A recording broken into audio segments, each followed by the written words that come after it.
मेरा नाम मीरा है और आज से लगभग 6 महीने पहले मेरी जिंदगी ने एक ऐसा मोड़ लिया जिसकी मैंने कभी कल्पना भी नहीं की थी। और शायद यही वजह है कि आज भी जब मैं उस रात के बारे में सोचती हूँ तो मेरा पूरा शरीर सिहर उठता है। मैं एक मध्यम वर्गीय परिवार से हूँ। मेरे पिता एक ईमानदार सरकारी कर्मचारी थे जिन्होंने सारी जिंदगी नियमों और कायदों में रहकर बिता दी, और मेरी माँ एक गृहिणी थी जिनका पूरा संसार मैं और मेरे पिता ही थे। हमारी जिंदगी बहुत साधारण थी, ना कोई बड़ी ख्वाहिशें, ना कोई बड़े सपने, बस एक छोटा सा घर, एक पुरानी सी कार और महीने के आखिरी दिनों में थोड़ी सी तंगी। यही हमारी दुनिया थी। लेकिन फिर एक दिन सब कुछ बदल गया जब मेरे पिता को पता चला कि उनका एक पुराना दोस्त, जिस पर उन्होंने आंख मूंद कर भरोसा किया था, उनके नाम पर एक बड़ा लोन लेकर फरार हो गया था और सारा कर्ज अब मेरे पिता के सिर पर आ गया था। यह एक ऐसा तूफान था जिसने हमारी छोटी सी खुशहाल जिंदगी को पल भर में तबाह कर दिया, और मेरे पिता ने अपनी पूरी जिंदगी की जमा पूंजी, घर, गहने, सब कुछ उस कर्ज को चुकाने में लगा दिया। लेकिन फिर भी वो रकम बहुत बड़ी थी और ब्याज के साथ वो दिन ब दिन बढ़ती ही जा रही थी। मैं उस समय कॉलेज के आखिरी साल में थी और अपनी पढ़ाई पूरी करने के बाद एक अच्छी नौकरी पाकर अपने माता पिता की मदद करना चाहती थी, लेकिन हालात हमारे बस के बाहर होते जा रहे थे। और एक दिन मेरे पिता ने मुझे बुलाकर बड़ी ही मुश्किल से बताया कि उन्होंने एक बहुत बड़े बिजनेसमैन से मदद मांगी है और वो हमारी मदद करने को तैयार है, लेकिन उसकी एक शर्त है। मैं उस वक्त समझ नहीं पाई थी कि वो शर्त क्या हो सकती है, लेकिन जब मेरे पिता ने अपनी नम आंखों से मुझे बताया कि रुद्र प्रताप सिंह नाम का वो शख्स मुझसे शादी करना चाहता है और इसके बदले में वो हमारा सारा कर्ज माफ कर देगा और मेरे पिता को एक अच्छी नौकरी भी देगा, तो मेरे पैरों तले की जमीन खिसक गई। मैंने उस दिन अपने पिता से बहुत बहस की, रोई, चिल्लाई, गिड़गिड़ाई, लेकिन वो बेबस थे। वो जानते थे कि अगर ये कर्ज नहीं चुकाया गया तो हम सड़क पर आ जाएंगे, और शायद इससे भी बुरा होगा क्योंकि जिन लोगों से कर्ज लिया गया था वो बहुत खतरनाक किस्म के लोग थे। मेरी माँ ने भी मुझे समझाने की बहुत कोशिश की। उन्होंने कहा कि रुद्र प्रताप सिंह भले ही थोड़े सख्त और रोबीले स्वभाव के हैं, लेकिन वो बहुत अमीर और ताकतवर हैं और उनके साथ मेरी जिंदगी आराम से गुजरेगी और शायद धीरे धीरे मुझे उनसे प्यार भी हो जाए। लेकिन मेरा दिल तो उस नाम से ही कांप रहा था, क्योंकि मैंने रुद्र प्रताप सिंह के बारे में बहुत कुछ सुना था। वो इस शहर का सबसे बड़ा बिजनेसमैन था। उसकी गिनती देश के सबसे अमीर लोगों में होती थी, लेकिन साथ ही उसके बारे में ये भी कहा जाता था कि वो बहुत क्रूर और निर्दयी इंसान है। उसने अपने दुश्मनों को बर्बाद करने में कभी कोई कसर नहीं छोड़ी और उसके कारोबार के तरीके हमेशा विवादों में रहे थे। लोग कहते थे कि उसके दिल में किसी के लिए कोई जगह नहीं है, वो सिर्फ अपने फायदे के लिए जीता है और जो भी उसके रास्ते में आता है वो उसे कुचल कर आगे बढ़ जाता है। ऐसे इंसान से शादी करने का ख्याल ही मेरे लिए किसी दुस्वप्न से कम नहीं था, लेकिन मेरे पास और कोई रास्ता भी नहीं था, क्योंकि मैं अपने माता पिता को बर्बाद होते नहीं देख सकती थी। और इस तरह एक दिन मैंने अपनी मर्जी के खिलाफ, अपने आंसुओं के साथ रुद्र प्रताप सिंह से शादी कर ली और उसकी विशाल हवेली में रहने चली गई। वो हवेली किसी महल से कम नहीं थी, बहुत बड़ी, बहुत भव्य, लेकिन उतनी ही ठंडी और बेजान। सब कुछ वहाँ था, नौकर चाकर, गाड़ियाँ, कीमती सामान, लेकिन गर्मजोशी और अपनापन नाम की कोई चीज वहाँ नहीं थी। रुद्र खुद भी बहुत कम बोलता था। वो दिन भर अपने काम में व्यस्त रहता और रात को देर से घर लौटता, और जब भी वो मेरे सामने आता तो मेरे दिल की धड़कनें बढ़ जाती थी, क्योंकि उसकी आंखों में एक अजीब सी गहराई थी जिसे मैं कभी समझ नहीं पाती थी। उसने शादी के बाद पहले ही दिन मुझसे साफ कह दिया था कि मैं अब उसकी पत्नी हूँ और मुझे उसके नियमों में रहना होगा। मैं उसकी मर्जी के बिना कहीं नहीं जा सकती, किसी से मिल नहीं सकती और ना ही अपने मायके जा सकती हूँ, और अगर मैंने उसकी बात नहीं मानी तो उसे सख्त कदम उठाने में कोई हिचक नहीं होगी। यह सुनकर मुझे लगा कि मैं एक सुनहरे पिंजरे में कैद हो गई हूँ, जहाँ सब कुछ तो है लेकिन आजादी नहीं, और मेरे पास उस पिंजरे से बाहर निकलने का कोई रास्ता नहीं, क्योंकि रुद्र प्रताप सिंह वाकई बहुत ताकतवर था और उसके खिलाफ जाने की हिम्मत किसी में नहीं थी। शुरुआत के कुछ हफ्ते तो ऐसे गुजरे जैसे मैं कोई कठपुतली हूँ और मेरी डोर रुद्र के हाथों में है। वो जब चाहता मुझे बुलाता, अपने सवाल पूछता और मैं डर के मारे सहमी सहमी उसके जवाब देती। लेकिन धीरे धीरे मैंने गौर करना शुरू किया कि रुद्र प्रताप सिंह वो नहीं है जो दुनिया उसे समझती है। हाँ, वो सख्त था, बहुत सख्त, और उसका गुस्सा भी बहुत तेज था। लेकिन एक दिन जब मैं रात को अकेले बगीचे में बैठी रो रही थी तो वो अचानक वहाँ आया और उसने मुझसे पूछा कि मैं क्यों रो रही हूँ। और मैंने डरते डरते कह दिया कि मुझे अपनी माँ की बहुत याद आ रही है। तो उसके चेहरे पर एक अजीब सी नरमी आई और उसने कहा कि अगर मैं चाहूँ तो वो मेरी माँ को यहाँ बुला सकता है। मैं हैरान रह गई, क्योंकि यह वही शख्स था जिसने मुझसे कहा था कि मैं अपने मायके नहीं जा सकती, और अब वो मेरी माँ को यहाँ बुलाने की बात कर रहा था। और अगले ही दिन सचमुच मेरी माँ वहाँ आ गई और हम दोनों सारा दिन साथ रहे, बातें की, हंसे, और उस दिन मुझे बहुत अच्छा लगा। लेकिन यह रुद्र का सिर्फ एक चेहरा था। दूसरा चेहरा तब सामने आया जब मैंने एक दिन उसकी मर्जी के खिलाफ अपने पिता को फोन लगा दिया, क्योंकि मुझे उनकी तबीयत के बारे में पता चला था और मैं बहुत परेशान थी। जब रुद्र को यह बात पता चली तो वो आग बबूला हो गया। उसने मेरा फोन छीन लिया और मुझसे कहा कि मैंने उसका नियम तोड़ा है और इसकी सजा मुझे मिलेगी। मैं डर के मारे कांप रही थी। मुझे लगा कि वो मुझे मारेगा या मेरे साथ कुछ बहुत बुरा करेगा, लेकिन उसने ऐसा कुछ नहीं किया, बल्कि अगले कुछ दिनों तक उसने मुझसे बात ही नहीं की। और यह सजा मेरे लिए किसी शारीरिक सजा से कम नहीं थी, क्योंकि उस विशाल हवेली में अकेलेपन का एहसास और भी गहरा हो जाता था जब वो मुझसे बात नहीं करता था।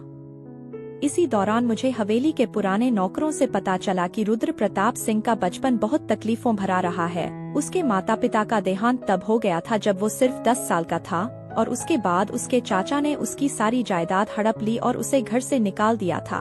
उसने अपनी जिंदगी के अगले 10 साल सड़कों पर गुजारे, भूखा रहा, ठंड में ठिठुरा, और उसी दौरान उसने ये सीखा कि दुनिया में सिर्फ ताकत की इज्जत होती है और कमजोरों को हमेशा कुचला जाता है। यह सब जानने के बाद मेरे दिल में उसके लिए एक अजीब सी हमदर्दी पैदा हुई। मैं समझने लगी कि उसकी सख्ती और क्रूरता के पीछे एक बहुत बड़ा दर्द छुपा हुआ है, एक ऐसा दर्द जिसने उसे अंदर से तोड़ दिया था और उसने अपने चारों तरफ एक दीवार बना ली थी जिसके पार कोई नहीं जा सकता था। और फिर एक रात ऐसा हुआ कि हम दोनों के बीच की वो दीवार थोड़ी सी दरक गई। उस रात रुद्र बहुत देर से घर लौटा और वो बहुत ज्यादा शराब पिए हुए था। मैं उस वक्त ड्राइंग रूम में बैठी एक किताब पढ़ रही थी और उसे देखकर मैं उठकर अपने कमरे में जाने लगी तो उसने मेरा हाथ पकड़ लिया और मुझे अपने पास खींच लिया। मैं डर गई थी, क्योंकि उसकी आंखें लाल थीं और उसके चेहरे पर एक अजीब सी बेचैनी थी। और फिर उसने कुछ ऐसा किया जिसकी मुझे बिल्कुल उम्मीद नहीं थी। वो मेरे कंधे पर सिर रखकर रोने लगा। हाँ, रुद्र प्रताप सिंह, जिसे दुनिया एक निर्दयी और पत्थर दिल इंसान समझती थी, वो उस रात मेरे सामने एक छोटे बच्चे की तरह रो रहा था और मुझसे बार बार माफी मांग रहा था। उसने कहा कि वो जानता है कि उसने मेरे साथ बहुत गलत किया है। उसने मुझे जबरदस्ती अपने साथ बांधा है और वो चाहकर भी मुझे आजाद नहीं कर सकता, क्योंकि उसे मुझसे एक अजीब सा लगाव हो गया है, एक ऐसा लगाव जो वो खुद भी नहीं समझ पाता। उसने बताया कि जब उसने पहली बार मुझे देखा था तब वो अपने एक बिजनेस डील के सिलसिले में मेरे कॉलेज गया था और वहाँ मैं एक सांस्कृतिक कार्यक्रम में नृत्य कर रही थी, और उस दिन से वो मुझे अपने दिल से नहीं निकाल पाया। और तब उसने ठान लिया कि चाहे कुछ भी हो जाए वो मुझे हासिल करके रहेगा। उसकी यह बात सुनकर मेरे मन में एक साथ कई भावनाएं उमड़ पड़ी। गुस्सा भी था कि उसने मेरी जिंदगी के साथ खिलवाड़ किया, दुख भी था कि वो खुद इतना टूटा हुआ इंसान है, और कहीं ना कहीं एक अजीब सा खिंचाव भी था जो मुझे उसकी तरफ खींच रहा था।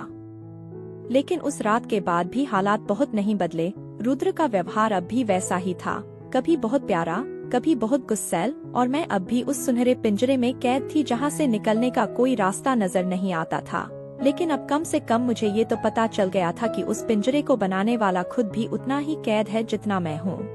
3 महीने इसी तरह गुजर गए, कभी शांति, कभी तूफान, और इसी दौरान मैंने 3 बार हवेली से भागने की कोशिश की, लेकिन हर बार रुद्र के गार्ड्स ने मुझे पकड़ लिया और वापस ले आए। पहली बार जब मैं भागी थी तो रुद्र ने मुझे बहुत डांटा था। दूसरी बार उसने मुझे 1 हफ्ते के लिए मेरे कमरे में बंद कर दिया था। लेकिन तीसरी बार वो मेरी इस हरकत से इतना नाराज हुआ कि उसने कुछ ऐसा किया जिसकी मैंने कभी कल्पना भी नहीं की थी। वो एक गर्मी की दोपहर थी। मैंने सोचा कि इस समय तो सारे गार्ड आलस में होंगे, और मैं पीछे के रास्ते से दीवार फांद कर भाग निकली, और मैं लगभग 1 किलोमीटर दूर तक आ गई थी जब मुझे लगा कि अब मैं आजाद हूँ। लेकिन मेरी यह खुशी ज्यादा देर टिक नहीं पाई, क्योंकि तभी पीछे से एक काली गाड़ी ने आकर मुझे रोक लिया और उसमें से रुद्र प्रताप सिंह बाहर निकला। वो इस बार बहुत शांत था, बहुत ज्यादा शांत, और उसकी यह शांति मेरे लिए किसी तूफान से कम नहीं थी, क्योंकि मैं जानती थी कि रुद्र जब जितना ज्यादा शांत होता है उतना ही ज्यादा खतरनाक होता है। उसने मुझसे कोई सवाल नहीं किया, कोई डांट डपट नहीं की, बस मेरा हाथ पकड़ा और मुझे गाड़ी में बैठा लिया, और फिर गाड़ी हवेली की तरफ जाने की बजाय एक अलग ही दिशा में चल पड़ी। मैंने घबराकर पूछा कि वो मुझे कहाँ ले जा रहा है, तो उसने कोई जवाब नहीं दिया, बस चुपचाप गाड़ी चलाता रहा, और लगभग आधे घंटे बाद हम एक बहुत घने जंगल में पहुंच गए। वहां पहुंचकर उसने गाड़ी रोकी, मेरी तरफ देखा और बड़े ही ठंडे लहजे में बोला, तुम्हें आजादी चाहिए ना? तो लो, ये लो तुम्हारी आजादी। अब तुम जा सकती हो, जहाँ जाना चाहो जा सकती हो। मुझे उसकी बात पर यकीन नहीं हुआ। मैंने सोचा कि वो मेरा मजाक उड़ा रहा है, लेकिन उसने सचमुच मेरी तरफ का दरवाजा खोल दिया और मुझे बाहर निकलने का इशारा किया। मैं कुछ पल के लिए असमंजस में रही, लेकिन फिर मैंने सोचा कि शायद यही मेरा मौका है, और मैं गाड़ी से बाहर निकल आई, और अगले ही पल रुद्र ने अपनी गाड़ी का एक्सीलेटर दबाया और वो वहाँ से गायब हो गया। मैं अकेली उस घने जंगल में खड़ी थी, चारों तरफ ऊंचे ऊंचे पेड़, दूर से आती जानवरों की आवाजें, और ऊपर से आसमान में काले बादल छाए हुए थे जो कभी भी बरस सकते थे। मुझे समझ नहीं आ रहा था कि मैं क्या करूं, कहाँ जाऊं, क्योंकि मुझे यह भी नहीं पता था कि मैं किस जगह पर हूं और यहाँ से शहर कितनी दूर है। मैंने हिम्मत जुटाकर चलना शुरू किया, लेकिन रास्ता बहुत उबड़-खाबड़ था और मेरे पैरों में चप्पलें भी नहीं थी, और थोड़ी ही देर में मेरे पैरों में छाले पड़ गए और वो लहूलुहान हो गए। मैं दर्द से कराह रही थी, लेकिन मैंने हार नहीं मानी और चलती रही, क्योंकि मुझे पता था कि अगर मैं रुक गई तो शायद कभी घर नहीं पहुंच पाऊंगी। और तभी अचानक बारिश शुरू हो गई, इतनी तेज बारिश कि मुझे कुछ भी दिखाई नहीं दे रहा था, और मैं उस कीचड़ भरे रास्ते पर गिरती उठती आगे बढ़ती रही। लगभग 1 घंटे बाद बारिश थोड़ी कम हुई और मैंने देखा कि मैं एक छोटी सी झोंपड़ी के पास पहुंच गई हूं, और मैंने सोचा कि शायद यहाँ कोई मेरी मदद कर दे। लेकिन जैसे ही मैं उस झोंपड़ी के करीब गई, मुझे कुछ आवाजें सुनाई दीं। मैंने झांक कर देखा तो मेरे होश उड़ गए। अंदर लगभग 5-6 लड़कियां बंधी हुई पड़ी थीं और उनके चेहरों पर दहशत साफ नजर आ रही थी, और पास ही कुछ आदमी बैठे शराब पी रहे थे और गंदी गंदी बातें कर रहे थे। मैं समझ गई कि यह इंसानी तस्करी का कोई अड्डा है, और मेरी सांसें रुक गईं। मैं चुपके से वहां से पीछे हटने लगी, लेकिन तभी मेरा पैर एक सूखी टहनी पर पड़ गया और आवाज हो गई। अंदर से एक आदमी बाहर निकला और उसकी नजर मुझ पर पड़ी, और उसने जोर से चिल्लाकर अपने साथियों को बुला लिया। मैंने अपनी पूरी ताकत लगाकर भागने की कोशिश की, लेकिन मेरे जख्मी पैर साथ नहीं दे रहे थे और वो लोग मुझे पकड़ने ही वाले थे कि तभी अचानक एक गोली की आवाज हुई और मेरा पीछा कर रहे उन आदमियों में से एक जमीन पर गिर पड़ा। मैंने डर के मारे पीछे मुड़कर देखा तो वहाँ रुद्र प्रताप सिंह अपनी गाड़ी से बाहर निकल रहा था। उसके हाथ में एक पिस्तौल थी और उसकी आंखों में एक ऐसी आग थी जो मैंने आज तक कभी नहीं देखी थी। उसने बिना एक पल गवाए उन गुंडों पर गोलियां चलानी शुरू कर दी, और उसके गार्ड्स भी वहां पहुंच गए और उन्होंने बाकी के गुंडों को पकड़ लिया। और फिर रुद्र तेजी से मेरे पास आया और उसने मुझे अपनी बाहों में उठा लिया। मैं उस वक्त बुरी तरह कांप रही थी, न जाने ठंड से या डर से, और मेरी आंखों से आंसू बह रहे थे। लेकिन रुद्र ने एक शब्द भी नहीं कहा, बस मुझे गाड़ी में बिठाया और वापस हवेली ले गया, और वहां पहुंचकर उसने खुद मेरे जख्मों पर मरहम लगाया, मुझे गर्म कपड़े पहनाए और मुझे अपने पास बिठाकर मेरे बालों को सहलाता रहा। तब मैंने डरते डरते उससे पूछा, तुम तो मुझे छोड़कर चले गए थे, फिर लौटकर क्यों आए? तो उसने एक गहरी सांस ली और बोला, क्योंकि तुम मेरी कमजोरी हो मीरा, मेरी सबसे बड़ी कमजोरी, और मैं चाहकर भी तुम्हें खुद से दूर नहीं कर सकता। उसके ये शब्द सुनकर मेरी आंखों में फिर से आंसू आ गए, लेकिन इस बार ये आंसू डर या गुस्से के नहीं थे, बल्कि एक अजीब से सुकून के थे, क्योंकि मुझे पहली बार लगा कि शायद इस इंसान के दिल में मेरे लिए वाकई कुछ है, और शायद मैं भी उससे नफरत नहीं करती, बस उसके तरीके से नफरत करती हूँ। उस घटना के बाद से रुद्र का व्यवहार काफी हद तक बदल गया था। वो अब मुझसे उतनी सख्ती नहीं बरतता था, और मुझे हवेली के अंदर घूमने फिरने, किताबें पढ़ने और बगीचे में समय बिताने की पूरी आजादी थी। हालांकि बाहर जाने की इजाजत अब भी नहीं थी। लेकिन इसी दौरान मुझे एक और बात का पता चला जिसने मेरे दिल को पूरी तरह से हिलाकर रख दिया। एक दिन जब रुद्र अपने ऑफिस गया हुआ था, मैं उसकी लाइब्रेरी में बैठी किताबें देख रही थी, और वहां मुझे एक पुरानी डायरी मिली जो शायद रुद्र की ही थी। मैं जानती थी कि किसी की निजी चीजें पढ़ना गलत है, लेकिन मेरी उत्सुकता मेरे विवेक पर हावी हो गई और मैंने वो डायरी खोल ली, और जो कुछ मैंने उसमें पढ़ा उसने मेरी आत्मा को झकझोर कर रख दिया। उस डायरी में रुद्र ने अपनी जिंदगी का वो काला अध्याय लिखा था जिसके बारे में उसने कभी किसी को नहीं बताया था। जब वो सिर्फ 20 साल का था तो उसे एक लड़की से प्यार हो गया था। उस लड़की का नाम अनन्या था और रुद्र ने अपनी डायरी में लिखा था कि अनन्या ही उसकी जिंदगी की पहली और आखिरी मोहब्बत थी। वो दोनों एक दूसरे से बहुत प्यार करते थे और शादी करना चाहते थे, लेकिन अनन्या के परिवार वाले इस रिश्ते के खिलाफ थे क्योंकि उस समय रुद्र के पास ना कोई पहचान थी, ना पैसा, ना कोई बड़ा नाम। लेकिन अनन्या ने अपने परिवार के खिलाफ जाकर रुद्र के साथ भागने का फैसला किया और दोनों ने मिलकर एक प्लान बनाया और तय किया कि वो एक रात चुपके से शहर छोड़कर कहीं दूर चले जाएंगे और वहां जाकर शादी कर लेंगे। लेकिन उस रात जब रुद्र तय जगह पर अनन्या का इंतजार कर रहा था, वो वहां नहीं आई और बाद में उसे पता चला कि अनन्या के परिवार वालों ने उसे पकड़ लिया था और उसकी जबरदस्ती शादी किसी और से कर दी थी। रुद्र ने उस शादी को रुकवाने की बहुत कोशिश की, लेकिन उसके पास ना तो पैसे थे ना ताकत, और वो बेबस होकर सब कुछ होता हुआ देखता रहा। लेकिन असली त्रासदी तो उसके बाद हुई। शादी के कुछ ही महीनों बाद अनन्या ने आत्महत्या कर ली और अपने पीछे एक खत छोड़ा जिसमें उसने लिखा था कि वो अपने पति और ससुराल वालों की ज्यादतियों से तंग आकर यह कदम उठा रही है और उसकी मौत का जिम्मेदार सिर्फ और सिर्फ उसके परिवार वाले और यह समाज है जो पैसे और हैसियत को प्यार से ऊपर रखता है। यह पढ़कर मेरी आंखों से आंसू बहने लगे क्योंकि मैं समझ सकती थी कि रुद्र पर क्या गुजरी होगी और यह भी समझ सकती थी कि उसने अपने दिल के चारों तरफ जो दीवारें बनाई हैं, वो आखिर क्यों बनाई हैं। उस घटना के बाद रुद्र ने ठान लिया था कि वो दुनिया का सबसे ताकतवर इंसान बनेगा और उसने अपनी पूरी जिंदगी इसी एक लक्ष्य को समर्पित कर दी और आज वो वाकई बहुत ताकतवर था, लेकिन उस ताकत ने उसके अंदर के इंसान को कहीं खो दिया था। अब मुझे समझ आ रहा था कि जब मैंने रुद्र से कहा कि वो एक घटिया इंसान है जो लड़कियों की इज्जत का दुश्मन है, तो उसे इतना गुस्सा क्यों आता था, क्योंकि हकीकत तो यह थी कि वो खुद लड़कियों की इज्जत का सबसे बड़ा रखवाला था और उसने अपनी जिंदगी में कितनी ही लड़कियों को ऐसे तस्करों से बचाया था। उस दिन के बाद मेरे मन में रुद्र के लिए जो सम्मान और हमदर्दी पैदा हुई, वो धीरे धीरे एक गहरे प्यार में बदलने लगी। हालांकि मैं खुद इस बात को स्वीकार करने से डरती थी, क्योंकि मेरे दिल के एक कोने में अब भी यह डर बैठा हुआ था कि रुद्र कभी भी मुझसे वैसे प्यार नहीं कर पाएगा जैसा उसने अनन्या से किया था और मैं हमेशा उसकी जिंदगी में दूसरे नंबर पर रहूंगी। लेकिन एक शाम जब हम दोनों छत पर बैठे तारे देख रहे थे, रुद्र ने अचानक मेरा हाथ पकड़ लिया और बोला, मीरा, मैं जानता हूँ कि मैंने तुम्हारे साथ बहुत गलत किया है और मैं यह भी जानता हूँ कि तुम्हें मुझसे प्यार नहीं है और शायद कभी होगा भी नहीं, लेकिन मैं तुमसे एक बात कहना चाहता हूँ। तुमने मेरी जिंदगी में आकर मुझे फिर से जीना सिखा दिया है और मैं तुम्हारे बिना अपनी जिंदगी की कल्पना भी नहीं कर सकता। यह सुनकर मेरी आंखें भर आईं और मैंने उससे पूछा, क्या तुम मुझसे प्यार करते हो या मैं सिर्फ अनन्या की जगह भरने का एक जरिया हूँ? तो उसने मेरी आंखों में गहराई से देखा और बोला, अनन्या मेरा अतीत थी और मैं अपने अतीत को कभी नहीं भूल सकता, लेकिन तुम मेरा वर्तमान हो और मैं चाहता हूँ कि तुम मेरा भविष्य भी बनो। मैं तुमसे झूठ नहीं बोलूंगा, मैं अनन्या को कभी नहीं भूल सकता, लेकिन उसके लिए मेरे दिल में अब सिर्फ एक मीठी याद है, जबकि तुम्हारे लिए मेरे दिल में एक गहरी चाहत है, एक ऐसी चाहत जो मैंने पहले कभी महसूस नहीं की।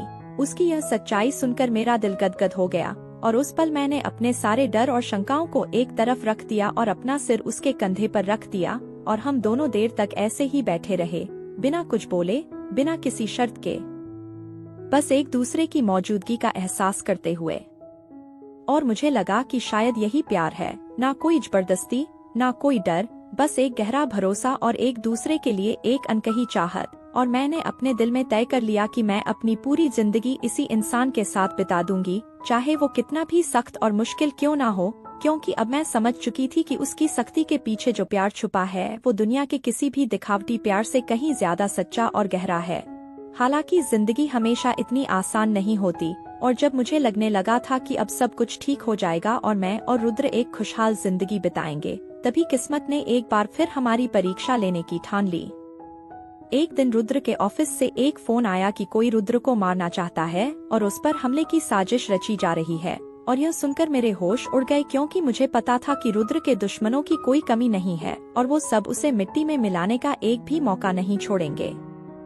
मैंने रुद्र से विनती की कि वो कुछ दिनों के लिए कहीं दूर चले जाए और अपनी सुरक्षा का पूरा इंतजाम करें, लेकिन उसने मेरी एक ना सुनी और बोला कि वो डरकर भागने वालों में से नहीं है और जो भी उसके पीछे आएगा वो उसका सामना करेगा। लेकिन मुझे उसकी यह बहादुरी बिल्कुल अच्छी नहीं लग रही थी, क्योंकि मैं उसे खोने के ख्याल से ही बुरी तरह डर रही थी। और तब मुझे एहसास हुआ कि मैं रुद्र से कितना प्यार करने लगी हूँ, क्योंकि जब तक हम किसी को खोने का डर महसूस नहीं करते, हमें पता नहीं चलता कि वो हमारे लिए कितना मायने रखता है। और फिर वो दिन भी आ ही गया जिसका मुझे सबसे ज्यादा डर था। मैं और रुद्र एक शाम बाजार जा रहे थे। रुद्र खुद गाड़ी चला रहा था और मैं उसके पास बैठी थी और हम बातें कर रहे थे, हंस रहे थे और सब कुछ बहुत सामान्य था। लेकिन तभी अचानक पीछे से एक गाड़ी ने हमारी गाड़ी को टक्कर मारी और फिर एक के बाद एक कई गोलियां चलने लगीं। रुद्र ने फौरन मुझे अपनी तरफ खींच लिया और मुझे नीचे झुका दिया और फिर उसने अपनी पिस्तौल निकाली और जवाबी फायरिंग शुरू कर दी। और यह सब इतनी तेजी से हो रहा था कि मुझे कुछ समझ नहीं आ रहा था। मैं बस डर के मारे कांप रही थी और अपने दिल में भगवान से रुद्र की सलामती की प्रार्थना कर रही थी। अचानक रुद्र ने एक तेज कराह भरी और मैंने देखा कि उसकी बाह से खून बह रहा है। एक गोली उसे लग गई थी और यह देखकर मैं चीख पड़ी, लेकिन रुद्र ने मुझे चुप रहने का इशारा किया और अपनी पूरी ताकत लगाकर गाड़ी को एक सुरक्षित जगह पर ले गया। थोड़ी ही देर में उसके गार्ड्स भी वहां पहुंच गए और उन्होंने हमलावरों को पकड़ लिया और फिर हम तुरंत अस्पताल पहुंचे, जहां डॉक्टरों ने रुद्र की सर्जरी की और बताया कि गोली उसकी हड्डी को छूती हुई निकल गई है और वो खतरे से बाहर है। यह सुनकर मेरी जान में जान आई और मैंने तुरंत भगवान को धन्यवाद दिया। और फिर मैं रुद्र के पास गई जो अस्पताल के बिस्तर पर लेटा हुआ था, कमजोर लेकिन जिंदा, और मेरी आंखें उसे देखकर भर आईं। मैंने उसका हाथ पकड़ लिया और रोते हुए बोली, तुमने मुझे बहुत डरा दिया था। मुझे लगा था कि मैं तुम्हें खो दूंगी और यह सोचकर ही मेरी तो जान निकल गई थी। तो रुद्र ने मुस्कुराते हुए मेरे आंसू पोंछे और बोला, मैं तुम्हें छोड़कर कहीं नहीं जा रहा मेरी मीरा। अभी तो हमें साथ में पूरी जिंदगी बितानी है और मैंने तुमसे वादा किया था ना कि मैं तुम्हें कभी अकेला नहीं छोड़ूंगा। उसके ये शब्द मेरे दिल को छू गए और मैंने उसे कसकर गले लगा लिया। और उस पल मुझे एहसास हुआ कि जिंदगी में सबसे बड़ी ताकत प्यार है, ना कि पैसा या ताकत। और जिसके पास सच्चा प्यार है वही सबसे अमीर और सबसे ताकतवर है। उस घटना के बाद रुद्र पूरी तरह से बदल गया। वो अब पहले से भी ज्यादा नरम और समझदार हो गया था और उसने अपने सारे कारोबार को कानूनी दायरे में लाने का फैसला किया और अपने ज्यादातर समय मेरे साथ बिताने लगा। अब हमें शादी किए हुए लगभग 1 साल हो गया है और मैं कह सकती हूँ कि मैं बहुत खुश हूँ अपनी जिंदगी से, अपने पति से और अपने आप से। और मुझे अब यह एहसास होता है कि किस्मत कभी कभी हमें वो देती है जो हम चाहते नहीं हैं, लेकिन वही हमारे लिए सबसे अच्छा होता है। रुद्र प्रताप सिंह मेरी जिंदगी का सबसे बड़ा तूफान था, लेकिन उसी तूफान ने मेरी जिंदगी की सारी गंदगी को धो डाला और मुझे एक नई, साफ सुथरी और खूबसूरत जिंदगी दी। और अब मैं अपनी इस जिंदगी के लिए हर रोज भगवान का शुक्र अदा करती हूँ और रुद्र को अपना सब कुछ मानती हूँ, क्योंकि उसने मुझे सिखाया कि प्यार हमेशा परियों की कहानियों जैसा नहीं होता। कभी कभी वो तूफानों और मुश्किलों से होकर गुजरता है, लेकिन जब वो मंजिल तक पहुंचता है तो उसकी खूबसूरती दुनिया की किसी भी चीज से बढ़कर होती है। और मैं खुशनसीब हूँ कि मैंने उस प्यार को पा लिया है और उसे अपने दिल में हमेशा के लिए बसा लिया है। और अब जब मैं पीछे मुड़कर देखती हूँ तो मुझे अपनी वो तकलीफें, वो आंसू, वो डर, सब कुछ बहुत छोटा और मामूली लगता है, क्योंकि उन्हीं सब के बाद तो मुझे मेरा प्यार मिला, मेरा अपना रुद्र मिला। और मैं जानती हूँ कि चाहे जिंदगी में कुछ भी हो जाए, वो हमेशा मेरे साथ रहेगा, मेरा हाथ थामे हुए, मेरी हर मुश्किल में, मेरी हर खुशी में। और यही सोचकर मेरा दिल एक गहरे सुकून से भर जाता है और मेरे होठों पर एक मुस्कान आ जाती है। वही मुस्कान जो कभी सिर्फ रुद्र के चेहरे पर देख कर आती थी, लेकिन अब मेरे अपने चेहरे की पहचान बन चुकी है।